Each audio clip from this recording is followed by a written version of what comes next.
Comportant 30 articles regroupés en 4 titres, le projet de loi modifiant et complétant l'ordonnance numéro 73-60 du 31 août 1973 portant création de la Caisse des dépôts et consignations du Dahomey est le premier point à l'ordre du jour à la séance plénière de ce vendredi à l'hémicycle. L'objectif global de ce projet de loi est d'assurer la complétude de l'édifice financier national en vue de permettre à l'État de faire face aux difficultés rencontrées dans le financement de certaines activités économiques, dont la politique de la ville et le logement social.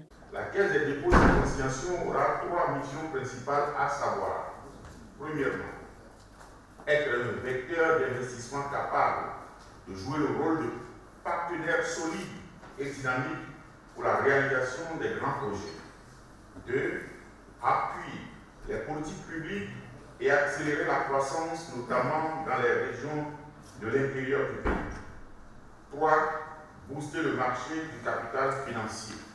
La Caisse des dépôts et consignations est chargée de recevoir et de gérer les consignations de toute nature, les numéraires, en numéraire ou en valeur, prévues par une disposition législative ou réglementaire ou ordonnée par une décision judiciaire ou administrative. Au cours du débat général sur le rapport de la Commission des finances, les députés ont félicité le gouvernement pour avoir initié ce projet de loi avant de faire part de leurs observations. Je voudrais inviter le ministre ici présent à penser non seulement aux fonds perdus, logés auprès des notaires, auprès des greffiers, d'aller en profondeur pour trouver solution aussi au niveau des bâtiments.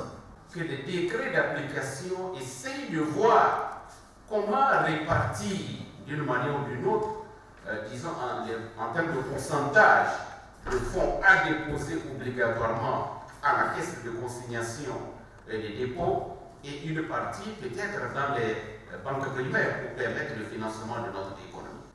Qu'est-ce qui a pu empêcher notre pays d'avoir une telle institution depuis des années? Les conséquences de l'inexistence de la Caisse des dépôts et consignations sont incommensurables. Des milliards de billets partis en fumée.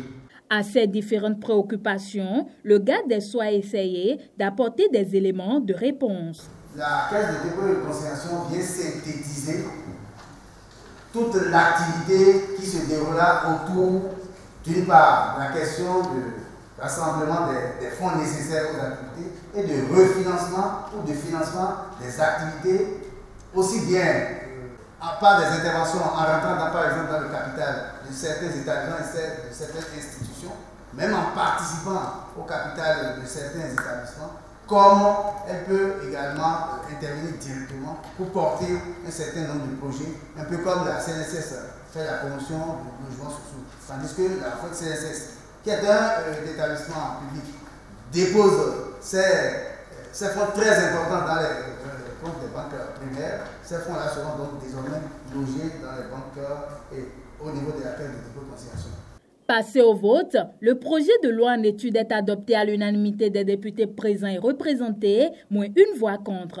Il faut préciser que la Caisse des dépôts et consignations comprend 2 organes à savoir la commission de surveillance et la direction générale. La commission de surveillance est l'organe d'orientation et de supervision des activités de la Caisse. Elle est composée de 7 membres, dont les présidents des commissions du plan et des finances. La durée du mandat de ces membres est de 3 ans renouvelable. Inscrit comme deuxième point à l'ordre du jour, les dossiers de poursuite des anciens ministres sollicités par le procureur général près la Cour d'appel de Cotonou n'ont pu être examinés. La séance plénière a été suspendue. Sa reprise est pour le lundi 10 septembre 2018.